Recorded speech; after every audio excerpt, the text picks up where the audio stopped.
Today we are going to learn when insured goods are destroyed by fire. Insured goods destroyed by fire. अगर goods है वो insured है, उसका insurance लेके रखा है, लेकिन वो उनको फायर लग जाती है, उनको आग लग जाती है. फॉर एग्जाम्पल एक वेयर हाउस है, वेयर हाउस में गुड्स रखा है, the goods are kept in the warehouse, but all of a sudden अचानक से क्या होता है, उनको आग लग जाती है. फॉर एग्जाम्पल गुड्स है 20,000 का, और 20,000 के गुड्स पूरे के पूरे आग से डिस्ट्रॉय हो गए.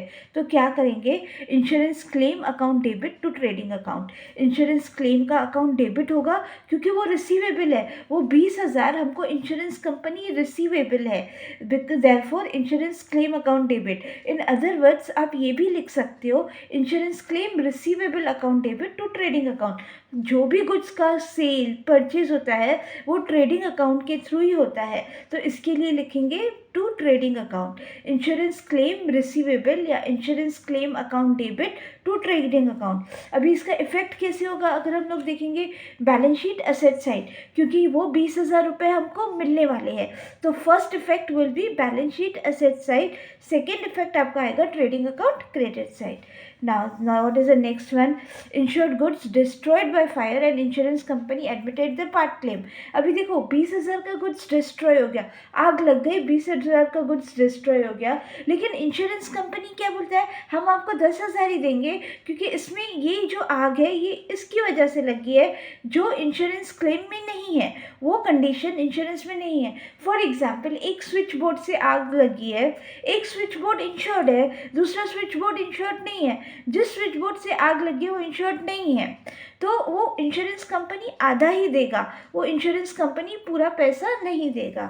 सो what would be the account, insurance claim account debit goods destroyed by fire account debit to trading account. Insurance claim का अकाउंट डेबिट 10,000 जो इंश्योरेंस कंपनी हमको देगा, वो बोलती है आधा गुड्स तुम्हारी अपनी वजह से लगी है, तुम्हारी लापरवाही की वजह से लगी है, तो वो आधा पैसा नहीं देगा. तो insurance claim receivable account debit, for example वो 10,000 है, goods destroyed by fire account debit, ये पूरा का पूरा लॉस होगा.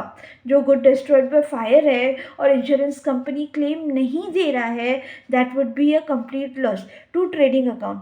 ट्रेडिंग अकाउंट से why to trading account, because all the goods we are dealing with goes to trading account.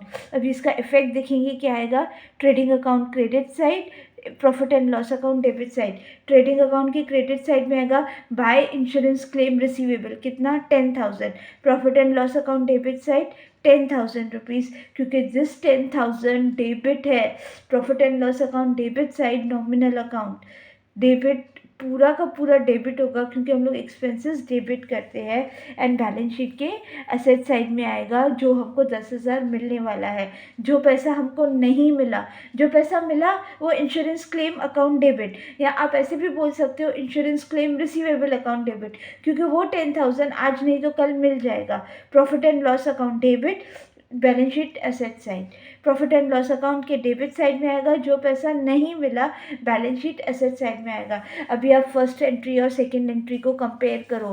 First entry में सिर्फ 2 ही इफेक्ट आएगा क्योंकि पूरा का पूरा पैसा मिला, there is no loss, loss नहीं है. लेकिन इसमें डेबिट साइड में नहीं आएगा क्योंकि पूरा का पूरा पैसा ट्रेडिंग अकाउंट के प्रॉफिट एंड लॉस अकाउंट के डेबिट साइड में भी आएगा क्योंकि आधा पैसा ही मिला है.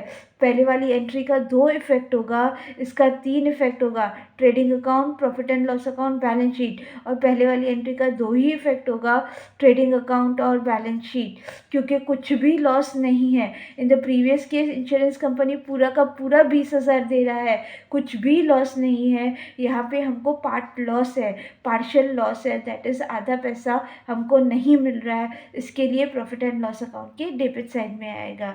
ये insurance goods destroyed by fire, insurance goods destroyed by fire but part claim मिला, आधा ही पैसा मिला. एग्जाम में आता है, स्पेशली आपका जो फाइनल अकाउंट्स आप सॉल्व करते हो उसमें आता है. These are the journal entries, these are the journal entries for the two. In the next class we'll come up with another journal entry. Thank you.